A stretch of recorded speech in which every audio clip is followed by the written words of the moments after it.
But yeah, absolutely. That's the way I entertain, baby. I don't want to entertain the masses. I want to entertain my friends, and then I'll go do art for the masses. If I can make y'all smile, then that's good for me. But I don't blame you for anything. I don't blame you for anything. I know you blame me for everything, and probably wish that I was dead. But I don't blame you for anything. I don't blame you for anything. Honestly, I hope you're doing fire. You ever look at the people on your friends list and you're like, who the hell are these people? And why am I following them? It's fun too when you see like they change a profile picture and then you're like, oh, I remember them. And you click on them and you're like, I don't know who this person is. That is exactly why I'm doing this. There were some people that I followed in like college or whatever, and it's like now they have entirely like families, and it's just all like, who are these people? It's like, oh, I've been following them since MySpace days or whatever. I'm a fan, man. I appreciate it. Yeah.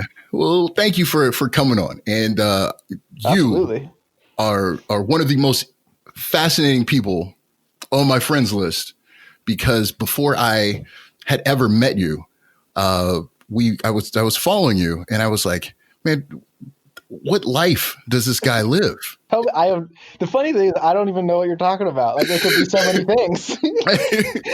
Well, so is it the sword fighting stuff? We were friends when I was playing rugby still, right? Yeah. So look, when I on social media, I looked and I said, this guy, he's wearing well-tailored suits. He's wearing fucking chainmail. He's wearing a lot of togas. Like what life is he living? So please, before we even get into that, I have to introduce. We have my man Travis Caldos, aka Take Travis Kendall. You have all of these names. Also, do you owe someone money? I owe so many people so many things. Okay. Thank you so much again for having me on, man. Dude, the Godcast. It feels good being here. Well, I'm glad that we were able to move to the other rooms of our house so we can get this started. But bro, yes, you are a completely fascinating figure. I appreciate it. I was, again, the well-tailored suits, the togas, the chainmail, you're knighted, you're wearing futuristic garb. What? Please, let us into your life, man. I mean, how do you wear so many hats? Dude, man, I get bored a lot. That's the secret. You want to know a secret to be interesting is have everything bore you. The main thing is I found a group of friends that do LARPing that's like heavy on the live action side, but light on the role play side of LARP. So it really is kind of a sport, and you really beat each other with padded sticks.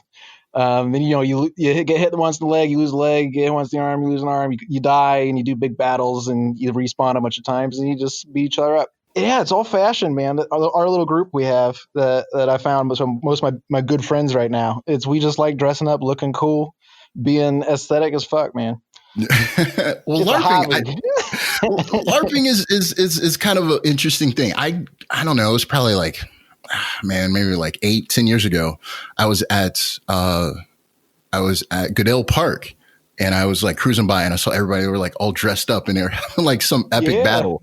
And I was like, "What the hell is this?" And I was, "This shit is weird." And then I sat and watched it, and I was like, "Hey, man, this shit is kind of cool, man. Like it's like virtual reality, but in real life." Dude, I love it. It's so much fun. And when you live because you're all normal people, like you do campouts. The couple big events have 50,000 people that show up to these week-long campouts. Yeah, so like you're real people. It's not as kind of nerdy as sometimes it sounds, but because you're so close to like those myths and stuff, and there's a lot of crossover to real life. Like that's where I start having a lot of fun. Where I'm like, you know what, fuck it, I'm gonna start dressing like this. I'm gonna let it affect my style. I kind of got a big mission from that because it's little like video games. You give yourself goals where I wanted to be able to prove that you can be attractive and like kind to people. Because so often the stereotype is if someone looks good, then they're an asshole. And we wanted to look good because it's fun to look good. But then, you got to try really hard to not be an asshole when you look good. So. So I'm trying, man. I'm trying my best. Well, so far, you've done a great job of being kind to me, and you're still attractive. So I think that Thank you, sir. you are successful in that role. I appreciate it. Same to you, brother. I see you over there with those long, luscious locks. Yeah. I got the long, beautiful locks. I'm trying to. I love it. I'm trying to pull something, man. I'm trying to pull something. Whatever you're trying to pull, you're pulling it. I'm pulling it. Huh? All right. Well, I appreciate it. Much appreciated. But so how did we, how long have when did we meet? Like, how long have we been social media friends? Dude, I was thinking about that because I like when you were saying it earlier, I think it was just a random friend request back or forth. And I don't remember who did which way. But yeah, I remember like being friends with you a long damn time before I ever knew you were like a real person. Yeah. Yeah. But yeah, no, I think, obviously we both know Mark, and I think that's where the primary connection came through. Big shout out to Mark Hale Jr. Oh, boy. He's a great dude. He's a great dude. Mm-hmm. And that kind of, you had talked about Chicago. So obviously knowing you through Mark and doing improv. And I know that you did improv in Chicago. Like, what is your journey? How did you go because you're originally from Columbus, right? Yeah. I grew up in Pickerington. Okay. All right. So what is your journey? How did you go from Pickerington to Chicago and then back? Okay. Hell yeah. So went to high school in Pickerington. I only applied to 2 schools to go to college, Ohio State and OU. I had no clue what the heck I wanted to do. So I went to OSU just because it was a bigger place. And if you figured out what you want to do while you're there, then cool. You probably have the opportunity to do it there. Big old school. And, freshman year, living in the dorms, my RA at the time told me about the group on campus there, 8th floor, and that I should go. He was going to go try out, and I should too, if I was into it, because we were talking about comedy or something at some point. So I was like, yeah, I'm going to go. Next thing I know in the story in my head is that I see my RA again while I'm playing a computer game. He peeks in my room and goes, "Hey, did you make it in?" And I was like, I didn't even remember to go. And I was like, and at that moment, I was like, oh shit, I didn't go to that, did I? And so I was like, did you make it in? And he was like, oh no, but we're going to go start another group right now with a couple other dudes. Want to come? And so I was like, okay. And the best decision of my life was just putting down video games for a second and just at the spur of the moment, because I'm not good at spur of the moment stuff, like just getting up and going with my RA. And 6 of us were in the room. We spent like half of that first day trying to build a constitution for Fishbowl Improv. And then the second half of the day, we just played improv games. And those were literally the first improv games I've ever played with anybody ever. No. Oh, wow. Yep. Oh, that's so 3 really years cool. later. Yeah, 3 years later, myself, Matthew Schlichting, and Tyler Davis all graduated together, and then kind of vowed to move off to Chicago and go try to conquer that mountain. All right. Very nice. Very nice. How long were you out in Chicago? So I did 2 years there. Okay. And it was 2013, 2014. I guess about Chicago in general. Like, what were some of your big likes and dislikes? Okay. Yeah. It's, the first time you're real alone, I feel like a lot of times, especially I was only living 30-minute drive from my hometown when I went to college. So I like just being alone there. And it's Chicago, so you can find anything you want to do ever. Like, every band passes through there. Like, you want to go see any show of any genre, any night, in any art form, any night of the week. Like, it's playing somewhere, If you don't like certain streets, you can find 2 or 3 other streets that have all of the copycat same bars, but it's just not that same street. I remember moving back to Columbus and being like, dude, I can't wait till we get a second street. Like, we need another high street. And it's fun being here the last 4 years because is it going to be Parsons? Is it going to be Fourth? Is it, is it going to be Broad? But yeah, we're still growing to get a second street. In Chicago, you got like 8, Right. Coming with that though, like for me, because I'm super introverted, is like it's impossible to be alone because you're surrounded by all that stuff. So like for me, a big thing is just knowing like, hey, if I could yell as loud as I could anyone hear me? If they can't, I feel real alone, and I can really feel alone with my thoughts and all that kind of stuff. And like in Columbus, it's a 30-minute drive, to get out of those far fields. Chicago, you take a 30-minute drive any direction, you're still in the middle of Chicago. Like there's still people everywhere. That is for damn sure. Yep. No, Chicago is massive, man. It's huge, dude. And that's a surprise. Oh, yeah, go ahead, I'm sorry. Better, you're good. Yeah, but no, and sorry for butting in there. But yeah, better than New York. I like it way better than New York, better than LA. Like it's that good combination of grass and not too sprawling, but not too tall either, Right. Well, that's another thing. I know, like, again, meeting you through your social media, you've traveled. You got pictures of places all over the world. Where have you been, man? What? Tell me more about your life, man. Where have you been all over the place, man? I've been fortunate to have a mom that was a flight attendant and did like 30 straight years. Yeah. Okay. As a flight attendant with United before they bought Continental and before they bought like People's Express or something like that. So she had gone through like multiple buyouts and was always just there and doing a job for 30 years straight. So yeah, I definitely have been kind of fortunate to visit tons of places. Coolest place on the entire planet is the Acropolis in Athens, Greece. Okay. So it's literally a mountain, and the top of the little plateau of the mountain where like the buildings are and like the ancient Greek stuff is maybe the size of a football field. And so they usher you in and you're in this line that's like a football stadium, like exiting, like you're just stuck in this mass of like cattle, just like ushering you up there. And then you have a little room to kind of hang if you want to. No one's like forcing you to keep walking. And then it's the same thing getting out. So you wait like 2 hours in this line to get up there. And then it's like, it seriously is amazing. You can see like, you can literally look over the entire city. You can really easily put yourself there 2,000 years ago, where you're a city that is finally able to not care for your livelihood anymore. Through slavery and stuff like that, you're able to not have to worry about where the lunch comes from. And so you literally just sit on this mountaintop overlooking everything and you just think. I do honestly think that the ability to just shut other things off, to not worry about where food's coming from, not worry about the storm that's coming, and just sit there for a second, that's where genius comes from and ideas and inventions and everything. So it's just crazy to look at and be there and be where geometry was invented, and like that kind of stuff. It's legit cool. One of my favorite places I've ever been. The most overrated places that you've been to, some of the real popular global hotspots that are just like, this shit is whatever. Yeah. Okay. I might have to go like London. Okay. Like if you've seen pictures of London, you've been to London, like don't like maybe half a day, like train into London, walk around for the day, see the Harry Potter stuff you want to get your picture with, and then go spend the night somewhere else. Especially how expensive it is too, like $20 a beer, like that kind of stuff. So oh, really? It's not worth spending a night in London. You don't need to. $20 a beer. That beats the Chicago prices, man. Oh, it's ridiculous. Yeah. That's cool. Yeah. I had my mom's cousin of some sort ended up moving to Prague and living there. And so we visited her once.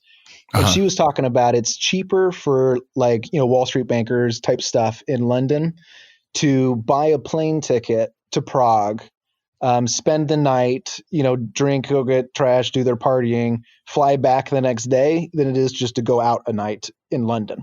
So they literally fly to other cities, go party and come back. And that's cheaper than partying in London. I know that you're a prior athlete. Did you used to do rugby, right? Yeah. I played 12 years of rugby. That's a badass sport, man. How come you have all your teeth? You got a great smile. How did you manage to maintain that while playing rugby? I'm good at self-defense. In all seriousness, though, when you play a sport that's that physical and you have no pads on, it turns out you tackle a little differently than in like NFL. You don't just like shove your face into somebody when you're trying to tackle them and spear them. Rugby has a lower injury rate than football does. So I did have one pretty bad injury put me in the hospital. I think it was a year and a half ago, 2 years ago now. And that kind of sparked, among other things, my retirement. Okay. Now that we're getting up to 30, maybe we don't need to be doing this anymore. But before then, I never broke a bone. I had a couple pulled things, but nothing ever kept me out of a game, Yeah. What was that? What was that injury? So that one, I got a grade 3 kidney laceration. Whoa. And it was a fluke play. The scrum half is trying to pass it out to me. I was trying to grab it. It ended up being a bad pass because he'd actually never played scrum half before, I think. I think that's why it happened. Or he was at least pretty new to it, if it's the guy I remember. But he ended up doing a kind of a wonky pass out. I couldn't quite get it, so I turned around to go get it, put my back to the dudes running at me, of course. I was able to fend one off, but then he kind of like stood me up. So him and I are just kind of standing there. And then the second dude comes, and it wasn't really the hit that hurt me, but just him landing. And it just happened to do that like 6 inches of gap between your ribs and your hip. Like right where there. So it's just like 200 pounds, like right on the shoulder, just landed all right there. And I bounced up real quick. I always get back up, and like because it was just felt like the wind got knocked out of me, which probably also happened. And so like I bounce up, I take like 2 steps, and then it's just like this is a little more painful than the wind get knocked out of me. And then I walked it off and I finished the game. Like sheesh. Yep. I pissed blood at the third half. This is a cool thing about rugby. So every game you play, the home team will buy beer for the other team. And you do first half and second half is the game, right? 2 halves to a game. And then you go do third half, which is both teams go out and go get drunk together. And so it's a rugby tradition. So you beat the shit out of each other on the field, and then you go buy each other beer afterwards. So we're at third half, and I'm like pissing blood in the bathroom. And I'm like, I'm gonna go home. And our coach that time was also our captain, was just like, dude, yeah, you're pissing, but no, go the heck home. Like, yeah. The next day we are going through our bylaws, and I'm the president of the team, and this was kind of one of my babies I was working on all year. So like I didn't do anything that whole day because we'd had like a big meeting, and I'm sitting there like having a fever, like with a blanket on, like doing votes for these bylaws, like running the shit like a prez. And then Monday comes around, I go into work, and it's still painful. Like there wasn't really much blood, and a couple times I urinated, but it was because I was drinking more water, because I woke up again Monday and it was real bad again. So I go into work on Monday, and I actually try to log into my computer. I don't even know why I try. And I finally get to the point by me, like get there by 9, and it's like 10:30. And it's just, there's so much pain. Like I just can't read. I've read the same sentence like 4 times, and I'm just like, okay, I need to bail here, guys. Like, I'm gonna call buddy. I'm gonna go. So I drove myself to emergency room. They did an MRI real quick, or a CAT scan real quick. And they were like, yeah, we're calling you an ambulance. And I was like, but aren't those like real expensive? And like I had just gotten the job I was at not too long ago, so I didn't have too much emergency funds saved up. So like, those are expensive, right? Like I drove here, I can get to Riverside. And they're like, well, we need you to like sign these 2 forms saying you're declining the ambulance. And I was like, okay. So I get there. Actually, it does okay. I get in the parking garage. I go down the elevator. They put me in a room. Like they're waiting for the doctor to come. And I realized I forgot my cell phone in my car. So, and they're like, you're getting admitted to the hospital. Like you're staying the night. Like as soon as they put me in that room, before like even looking at me. Right. They got the word from the CAT scan. And so it's like, I'm not spending like the next 48 hours potentially without my phone, without being like call people, because I don't remember numbers anymore. Oh, right. Yeah. So I was like, can I go back and get my phone from my car? And they're like, yeah, you can do whatever you want. You're not stuck here. He's like, all right, cool. And that was the mistake, because I'm able to get up to the car. I'm able to get the phone. And it was 2 or 3 separate times. Like I had to just like stop, catch my breath. Like, I think I can make it back down.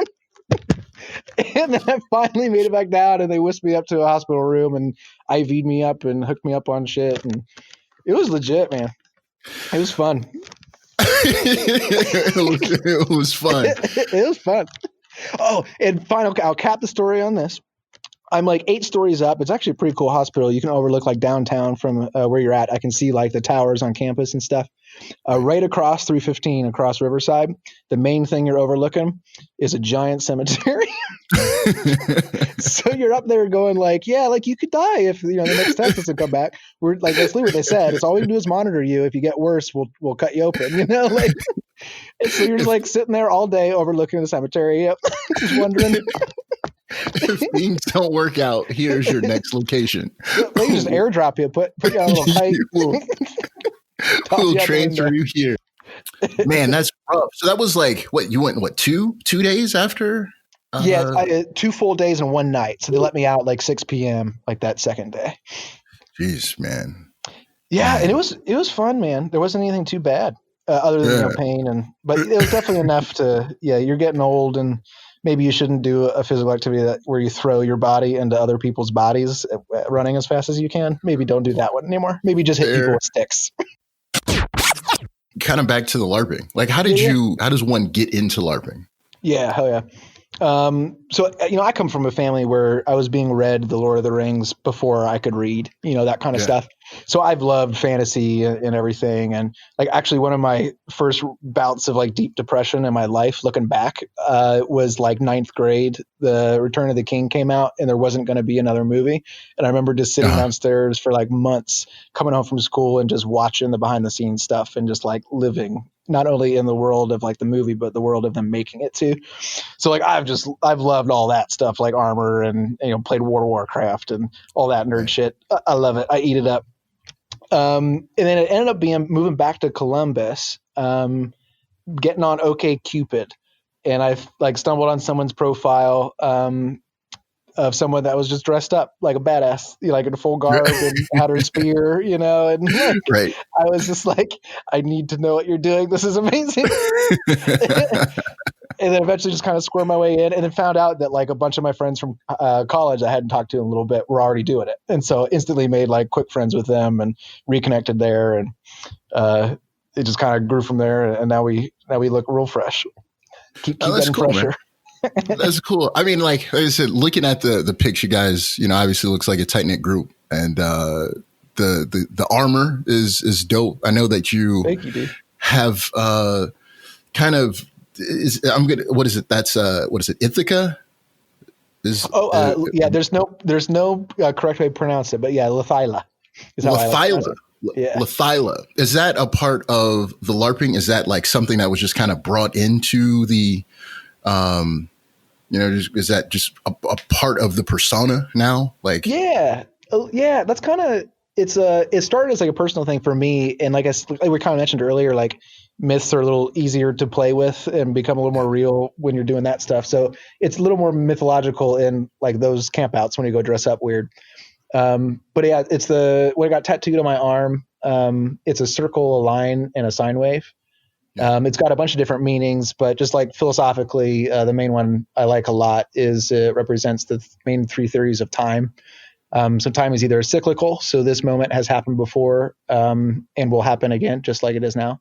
Time is linear. This moment has never happened before and will never happen again. Or time is like a wave, where this moment has never happened before, will never happen again, but there are very, very similar moments that have happened in the past that are come and go, and kind of everything falls a flux.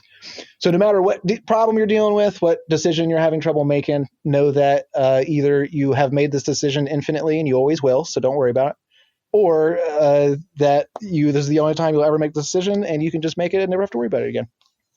Very cool. Very cool.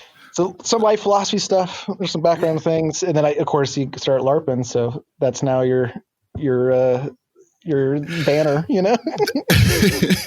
Well, that's my goal. I'm going to get a tattoo. I'm going to start LARPing. However, do it, baby. Dude, come over, man. I'm going to have to sit on the sidelines. I'm old, man. I got bad knees, man. I'm having more fun not fighting than fighting now recently. So hang out. I got garb for you. We'll get a mug in your hand. We'll be having fun. We'll do, dude. I was looking at like the spreads, man. You have like the big feast. Is that like afterwards or during? Like, I was like, man, this shit is fucking heavy duty. Yeah. That's half the fun, is just doing cool shit, right? So that one was actually we had a buddy that worked at one of the vendors' booths down at the Renaissance Festival. So this winter they were like, no one's using the space. So if you guys want to come out here and be cold, feel welcome, And so we went out and we dressed in our winter garb and took pictures around Renaissance Festival, and people brought, cold cuts and cheeses, and we had a fancy feast. It was good shit. Nice. I don't think really anyone fought that day. I think me and my buddy fought for like 10 minutes. Right. That's cool. Very nice. Very nice. You get it, man. What weapon would you yield? I'd have to go with a broadsword. Yeah, two-handed. Yeah, yeah, definitely two-handed sword. Hell yeah!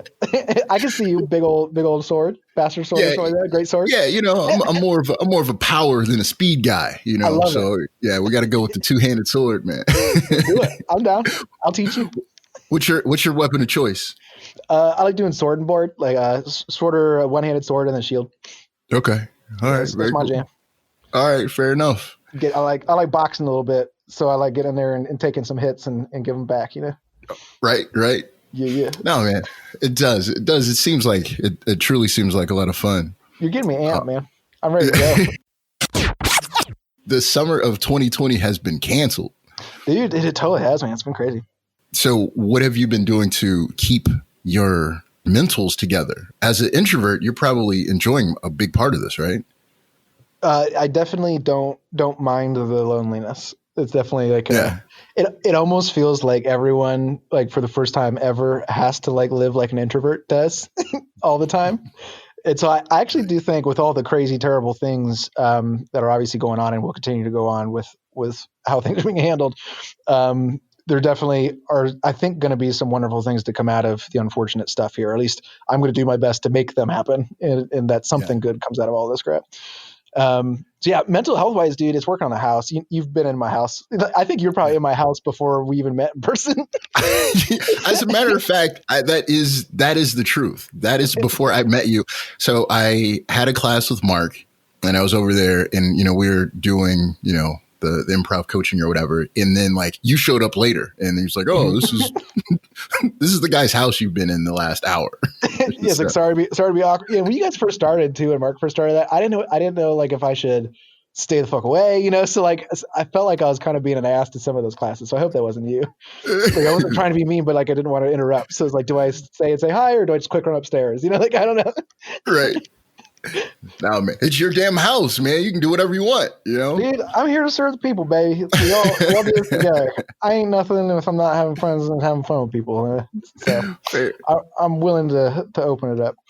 But yeah, I've been fixing to set up, so I think it won't look like. I don't know if so. Did you know it was mine? While also having seen me on Facebook before and like social media. No, so like, you were expecting this face to come in there? No, you would have been expecting like a homeless guy. My house is so broke. When I was in there, I was like, "Yeah, there's chainmail over the place, man. When is this knight going to show up?" But yeah, he's got a full suit of armor, but can't paint the walls. Yeah. No, I think that's actually when I started following you, like afterwards, because we were there, and then he was like, "Yeah, this is Travis's place, and we're turning it into the tin row and all of that." So, but yeah, I think that's how, if I can remember correctly, I think that's how the order happened.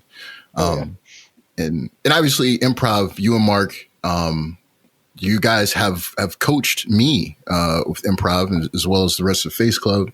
And I know you guys are writing a book on improv, right? Yeah. So Mark's kind of heading up the kind of community outreach teaching side for now. And then I'm heading up kind of just building out the space here at the house. So I know probably since you've been here, it's gotten at least a little better, hopefully. Yeah. But we're hanging stuff. We're painting stuff. So I'm kind of covering that portion. And together we started writing a book. It was about like a year ago. Might even be a year and a half, 2 years now. But basically, there was a point where I moved to Chicago. I graduated from Ohio State in 3 years. So I wanted to just do one big super senior year, almost like college, up in Chicago and just study improv instead of the stuff that you did in university. So I was in the Second City Conservatory, the IO Training Center program, and then Annoyance's Training Center program, the three biggest improv theaters in Chicago, all at the exact same time. Whoa. So it's basically you have like these really great improvisers that have been in kind of their school of thought most of their lives. They've been doing this their whole life, teaching you how to do it. And then 2 days later, you go to some other guy who's just as esteemed and just as confident and just as funny, who says, "No, this is how you do it." And then I was getting it 3 times a week from 3 different people telling me completely contracting ways of how to do things and how to get it. It fucked me up so bad, Terrence. Yeah. It was not.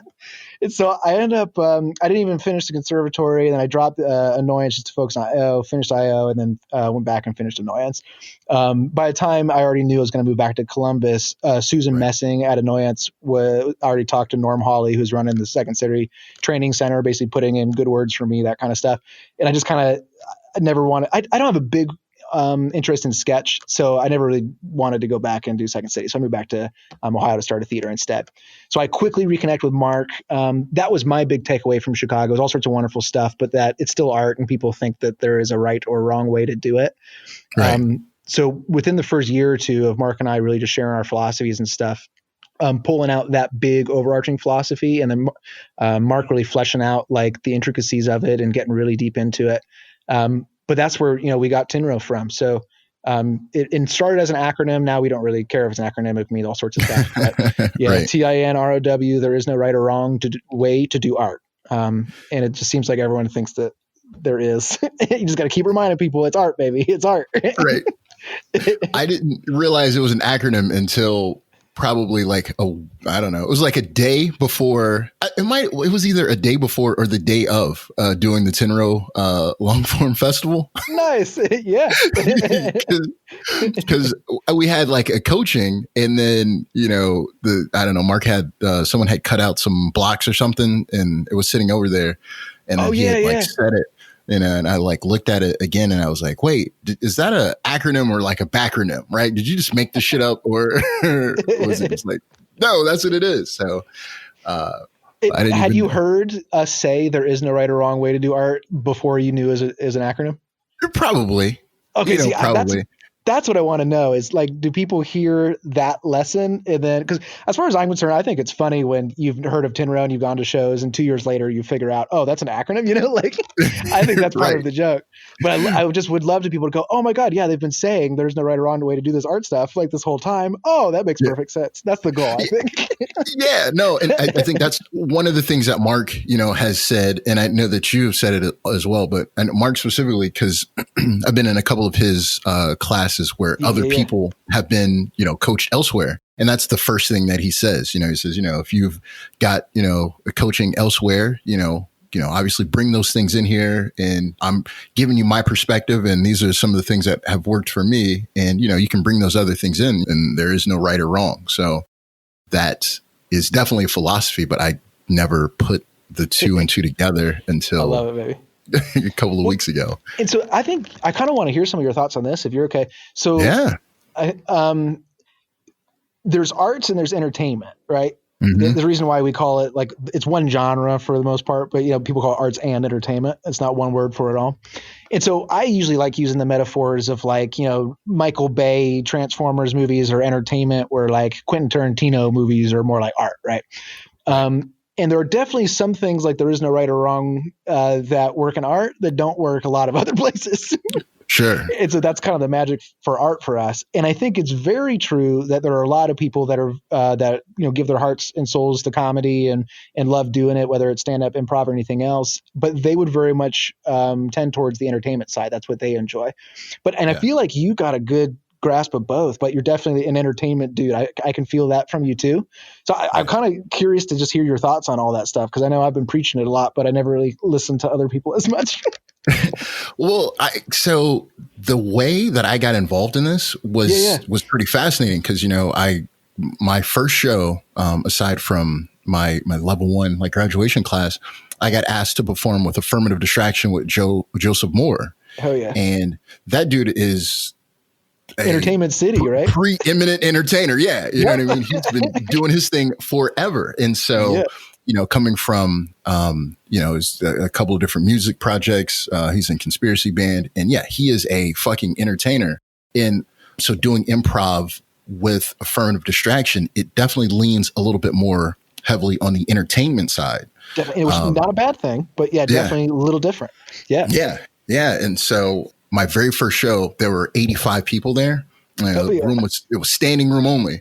That's amazing. And, and so we did the show. It was a blast. And then they asked me to come back and do it again, another sellout show. And I think at this point they had it sold out maybe like 6 in a row or 7 in a row, something like that.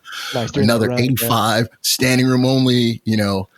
And then I kind of then got on with like Face Club. We started doing our thing, and we did Improv Wars, and there were like, I don't know, it was like 50 people or something in there, and I remember good, man. I remember Zach was saying, he was like, I'm nervous. And I looked in there and I was like, man, this It's not that many people here, man. We're good. You say A crowd, yeah. We're good. I had no idea like the 12 people was probably closer to the norm. Yeah. Wait, there's more people in the audience than on stage? Nice. Yeah. Yeah. So I had no idea. But doing both of those things, and I think, obviously with like Face Club and then like coaching, being coached by you, Mark, and Michael Bush, that is working heavily on the art side, and so learning the craft and so it's almost two different worlds. I think you can meld them together, and even like inside, like in house, like Hannah and I, we've had some heated discussions because we're both pretty fiery, strong personalities, baby. Yeah, makes you and so Hannah's the best person in the world. She's also the funniest person that I've ever met in my entire life.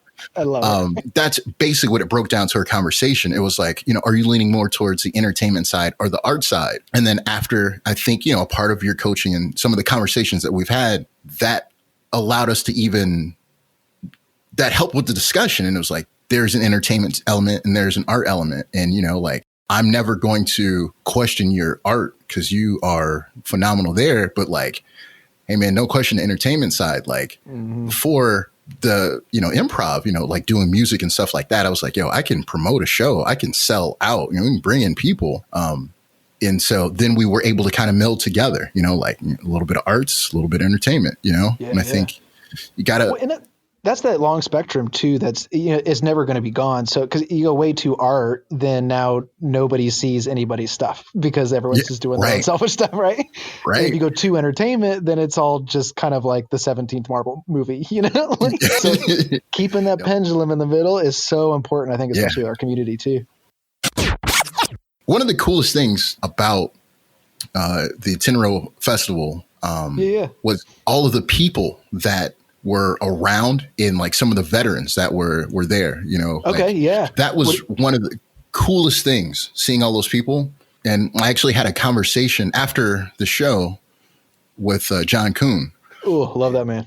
That dude is, like he told me, and this is probably like one of the things that I'll never forget. He said, circling back to what you're saying about the art and entertainment, he said, artists know when they're on stage, they can do whatever they want, but rarely do they do that. And I was like, huh. You know what I mean? Like you have the opportunity to go out there and just do whatever it is that you want as art, but like not everyone is willing to just take that chance and to just do that. And that was something that like really, really stuck with me. Well, and even when I first moved back to Columbus, 2014, 2015, like we didn't even really quite have a scene that was arty enough to really do some of the stuff that we're doing now. And some of the stuff that like you guys in Face Club have just done day one doing improv, And so that's why I love where we're at right now, is to the point where like someone like you can come in and go like, I haven't played for less than 40 people, and I've been doing this for a year. Like that's ridiculous, like, and like that we have now the good art side, and we've always had a wonderful entertainment side with everything hashtags doing. And then even the Nest, I think they're a little more entertaining too. So like, I feel like we've got a good balance now, and I'm excited to see what happens. Hopefully, crossing our fingers with the shutdown and stuff like that. If, I'm worried about Mad Lab, I'm worried about Wild Goose and all that kind of stuff, but we were on a good trajectory. And so I think we have the strength to weather this thing.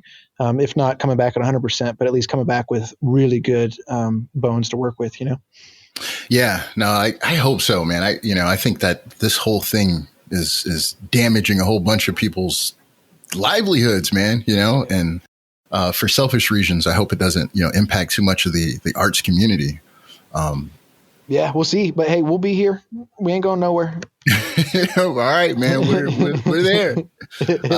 We'll always have a house for you, baby. God show is always welcome. Yes, sir. Yes, sir. Wild Goose is another place I think is really cool because we got to do. I think that's one of the cool spots that we, as Face Club, going in and working out some of the, some of the kinks, some of the artsy stuff. And definitely utilize that space if you can. Yeah, that's where Sassy Do and Columbus Unscripted does all their stuff too. Yeah. Sassy Do. Barbara Allen, man. Back to the festival. Oh man, she's so funny, man. She's so funny. She's just such a wonderful, positive person. Yeah, like she motivates me to be more positive and better. And I need this all the time. Well, there are people out there, and I think you are definitely one of those people that you always have such you're a positive, upbeat person. And thank you. I appreciate that, man. Yeah, I'm trying. Absolutely. I'm trying real hard. you absolutely are. I think it was something that, yeah, I as a matter of fact, I think it was Barbara Allen, the Sassy Do Good thing. She was doing a Sassy Do Good challenge, and you had posted a video on it. And I think it was Candace and I, we were talking about that. We were like, yo, did you see Travis's video? And we were like, oh, we missed this guy. You know, it was just a beam of bright, positive energy. And, you know, I love it. Thank you so much, man. You know, this is very early on in the, you know, the isolation start. You know, we're like, man, like this kind of, but yeah, absolutely. That's the way I entertain, baby. I don't want to entertain the masses. I want to entertain my friends, and then I'll go do art for the masses, you know? If I can make y'all smile, then that's good for me. More art, man. I know that you are another supremely talented person, man. I know that you are doing some sad boy raps, man. Dude, sad boy rap. So you had the album. In? Yeah. Am I in? Yeah, man. Are you in? You want to be in my crew? Count me in, man. Yeah. Count me in. Dude, I'm going to put you in my LARP crew. I'm going to put you in my music crew. You're already in my improv crews, basically. I'm in there. 360 degrees of the God Show. I'm in all of this. You got 3 full crews you can add me to anytime, baby. Just so you know, I'm waiting for it. You ever need somebody? I got you. But how long have you been doing music? Because I heard was it Phil's Fuchsia album? Yeah. You had was it 5 or 6 tracks? Yep. How long you been doing music? Oh man. So again, kind of a musical family. So my dad played clarinet. My brother played saxophone. He was 4 years older than me, so he already kind of went through the band stuff I did. So I played trumpet in like middle school and part of high school, and then dropped that and kind of went to guitar sometime in high school. So I was in a couple bands in high school, but kind of friend groups growing old through high school and people change. So never really did much. So did everything on my own. At one point I was just like, screw it. I'll get recording equipment. I'm going to play everything. I'm going to play guitar, bass, keyboard, sing. I'm just going to do it all. Because honestly, it's more for the expression. I'm an expressionist when it comes to all the art, improv and music and anything. So dude, let's just express yourself, get these thoughts out and on something else. So if you ever feel them again, you don't ruminate on them and get stuck on them. You can just go listen to that song once and then be all right, cool. Felt that. I'm good. So I did like 12 full length albums, from 2008 to 2014 ish. Oh, wow. Yeah. Me playing everything, guitar, bass, drums, keyboard, all that kind of stuff. And just basically diddling around in my room or my dorm room or my room in Chicago or wherever I was, which is a basic understanding of music theory from a marching band and stuff like that. Right. And then I wrote that novel. I was going to ask you about that. Yeah. Yeah. So I didn't intend to not do music, but I started writing those journal entries that was going to become that novel eventually.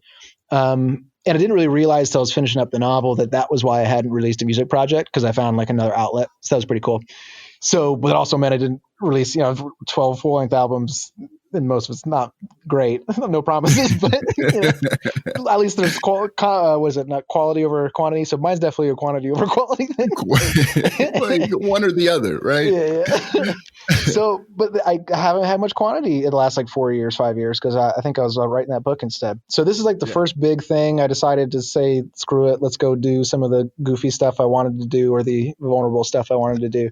Hip hop is way more accessible now, and I've always loved it, but I feel like I'm allowed to dabble now in it. It's a little more welcoming space just because it's now basically pop. Yeah. So I did that. I did those 5 songs just on beats I found on beatstars.com. Okay. All right. That's what I was going to ask. So you got those, I was curious who played. So.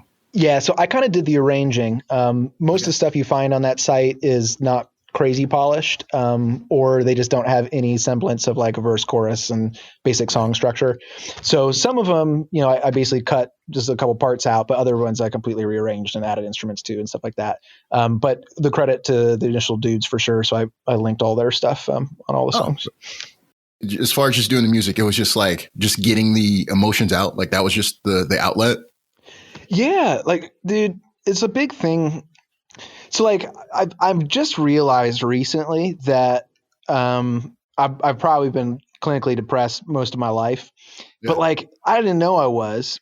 And there's definitely probably late high school, college, and like early Chicago where just very depressed and didn't know I was, and was just kind of turning to the stuff that wouldn't let me down, Right. So like, other people will let you down, or people will bail on a practice, sure.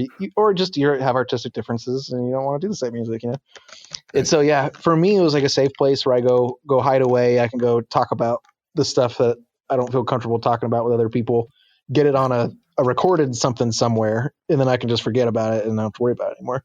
And if you ever have those emotions, or you start thinking about that time in your life or that thing you regret, like you can just go listen to the song, feel sad for a sec, and then move on.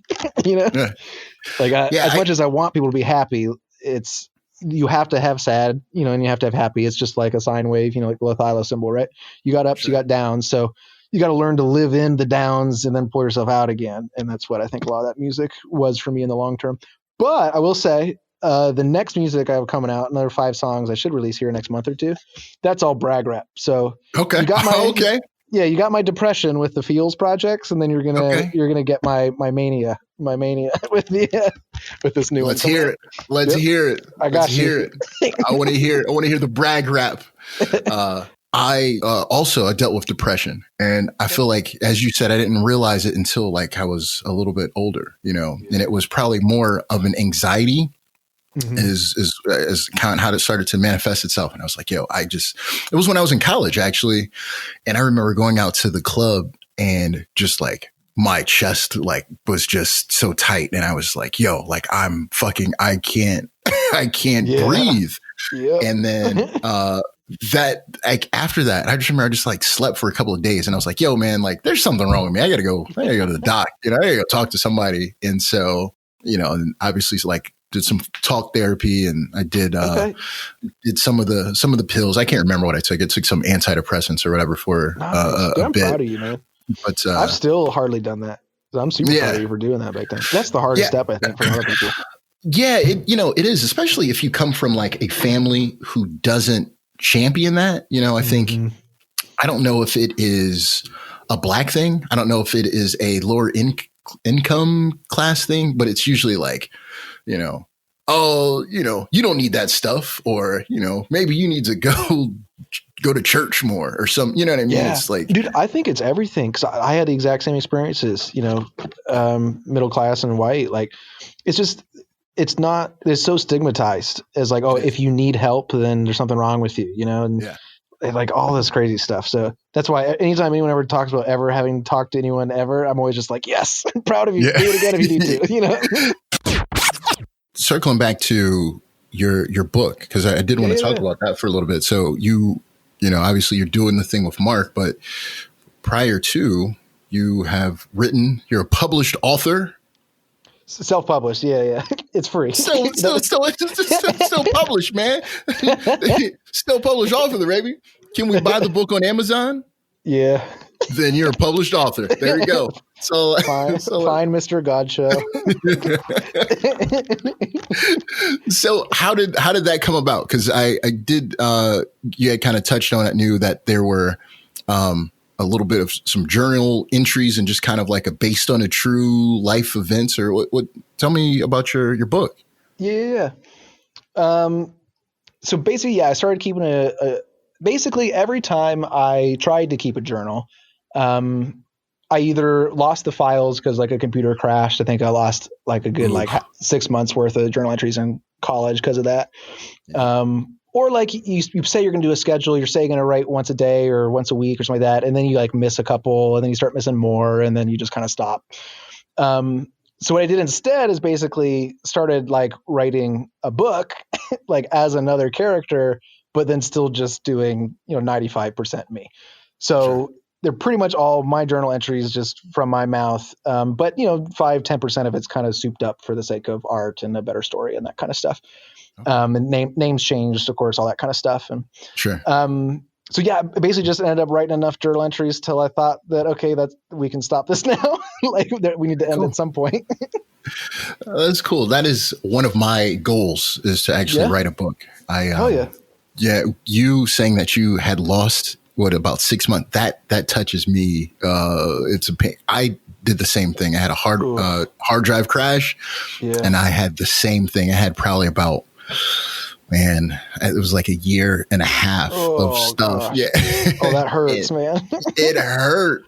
I had 2 hard drives, and one I was actually able to recover. The one had all of my writing and all of my pictures, and then the second one had like all of like my music that I had collected. Yeah. And so I was like, fuck, I could go to iTunes, get the music back. That's nice. Yeah, but all the pictures, so like every picture from like maybe like college, from like high school, graduating high school, all the way through college, like gone, and then like a whole bunch of stuff that I had written. Yeah, I'm sorry, dude. Man, that's a lot. That was a long time ago, man. I've learned to recover. I've drank myself. That helps. I drank myself stupid that like week or whatever. Yeah, man. Dude, I'm so happy for the cloud and stuff now. Like, because I did almost this entire novel on Google Sheets or whatever. Hell yeah. So you never have to worry about, computer going down. I think that's probably what allowed me to finish it, was I had the trust that it wasn't just going to disappear one day, Yeah. What do you want to write yours about? So I had started very similar to what you had done. It was just kind of like a based on true life events or whatever.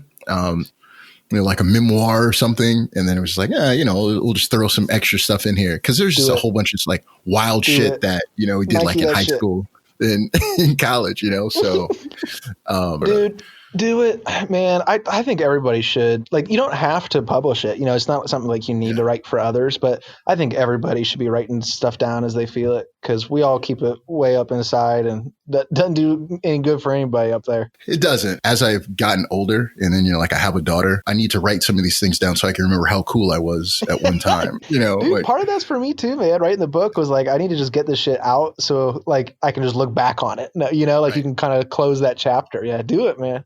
Yeah. Kind of like this podcast, I bet, is a little bit like that too, Yeah, I think that was a part of it. It was just, I had the time, something I wanted to do. I just thought, just meeting and talking to some of these people at length. You and I have never had an hour conversation before. Dude, I think we've traded maybe 5 sentences, like at one time. Yeah. I'm trying to think of, like the longest conversation, like just you and I have had together. It's always been, kind of in passing, Yeah, just like cool dudes chilling out, hanging. What about Columbus? We had talked about the art scene and stuff. Oh, man. Where should I go? Where does Travis go in the city? Dude, that's why I bought a house. You just come to my house. It's literally the purpose. So I don't have to go anywhere. Just bring the people to me. There's this meme I saw the other day that's me at 23. Like, I should go out to bars and meet somebody. Me at 29. If it's meant to be, the right person will find me in my home. That's about where I am right now. Man, I get it. Yeah, go. Oh no! I was Sorry. I was the same type of shit. Like there was a period of time where I was like gone all the time, and then I just, after you get comfortable staying in your own house, your own space, your own skin, then it'll take a literal act of God to get me out to go. You need a show to get you out. That's why you're God show. Yeah, right? That's it. The whole damn show. I can't entertaining the people or at home being comfy. That's it. That is it. But yeah, I have to. I can't wait until we can get out. I can only imagine like what the energy will be like the first show that like happens in the city. Yeah. Sheesh. What I think that'll be interesting too is, from what I've heard is there might let, bars and stuff open, but still you have to do the 6 foot distance thing. Yeah. So I think at some point we'll start doing some stuff here at Tin Row, whenever it seems healthily to do so. And we might be able to start doing stuff a little sooner And then I think having our little kind of smaller community probably helps with safety and health there too. So I'll definitely keep you posted on when we start thinking about that kind of stuff again. But yeah, I can't wait until we start doing 80-person shows again, baby. Damn right. What makes up your comedy DNA? Ooh, yeah. My DNA might change day to day. So that's a big thing. Might be fun to talk about too here. So I would imagine you would call yourself a fan of comedy. So like your Facebook thing, you'd have like their data on you would be a comedy fan. That'd be like a correct assumption about you, right? Yes, absolutely. Yeah. See, I never really was. And I still would almost dare to say maybe I'm still not. Like my comedy DNA is the Lord of the Rings. Like, yeah, I love comedy as a tool to break up the drama.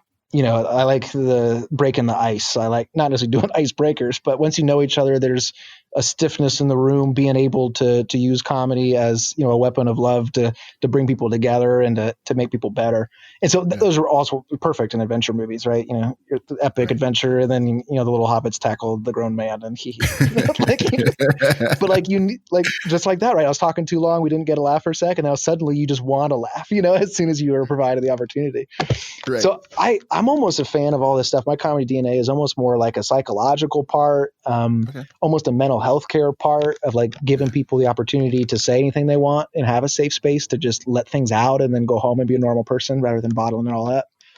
But definitely Lord of the Rings and like movie-based adventure comedy. As far as comedians themselves, like Dave Chappelle, I think is the greatest comedian of all time now. Again, now I just gave the long disclaimer of I'm not a fan of comedy. So many people may disagree, and that's totally fine. But like, it seems like all the other, like Louis C.K., I remember one day in college going, I think someone died, someone famous that I didn't really know in comedy. There was an older guy, you know, was 80, you know, his time to go, and he passed, and people were posting about it. And I didn't care from like, you know, a comedy standpoint. I didn't really know what he did, but it made me have the realization that Louis C.K. one day is going to pass away, and that will be this person. And then he fucked everything up, you know.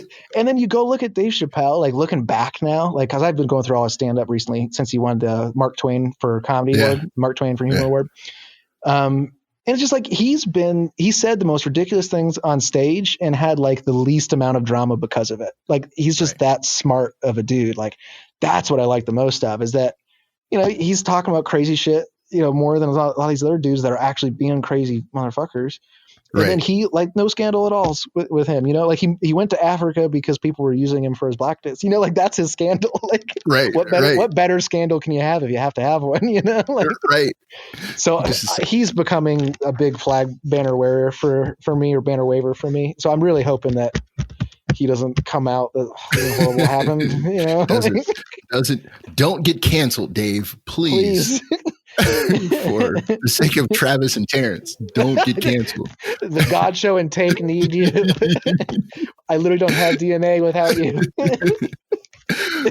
But no, that's kind of cool. That's an interesting take, because, you know, talking to Candace and just like Nick, for instance, Hannah, also, we all are super into comedy at different levels. Like if you talk to Nick is definitely deep. He is a historian. He is definitely a stand-up nerd, you know, he knows Compass players and like he can list you off people. Yeah. He's definitely, and Candace also too. Like she knows all of these, you know, going from sketch to different things. And Hannah is also like a historian. I'm similar in the sense I didn't watch like any like comedy like shows really. You know, I watched like Full House, but like all of the new shit like Office. I didn't watch The Office. Scrubs. I didn't watch Scrubs. Friends. I didn't watch Friends, and I didn't watch Jerry Seinfeld until that shit was like in syndication. Like I didn't start watching any of these things until later. And even when I would watch them, it would just be like an episode here or there. I didn't realize that like The Office was like some like long, winding, story. 8 seasons, yeah. Yeah, I just thought, it was just it was an episode. And I get shit from everybody because of that. So yeah, I definitely get it. Like how just a different angle, like your comedy. I watched like that 70s show. I definitely watched Scrubs a little bit, but yeah, like with you, like it's not like Saturday Night Live is on and I need to see it this week, or else I've missed something. Like that was like video games for me, And so honestly, I spent a lot of time, I think, where other people were like watching and consuming like kind of the genre. I was like online shooting the shit, like on TeamSpeak, playing Counter-Strike with my buddies, Right. So I honestly don't think I'm that quick of a person. My mind's real slow. So I have to turn everything off in order to like improvise and just be like authentic. And I feel like that's just playing around with your buds. It's shooting the shit. It's making fun of kids online. Like it's not wit. It's just, I've heard that one 1,000 times, But yo, look, man, I really appreciate you taking the time, man, to chat with me for, what are we? We're an hour 42 now. Oh yeah, dude. This has been wonderful. I appreciate you a lot. And thank you for letting me interview you a little bit too. I appreciate that. Yeah, absolutely, man. Absolutely. Well, I mean, I guess we have to sign off, man. This is, we gotta officially sign off. I'm still not really good at this. I don't know how to do it, but, you're doing amazing. I love it. For the Godcast, Terrence, Travis, and we're out of here. Later, peace. All right, man. But I don't blame you for anything. I don't blame you for anything. I know you blame me for everything. And probably wish that I was dead. But I don't blame you for anything. I don't blame you for anything.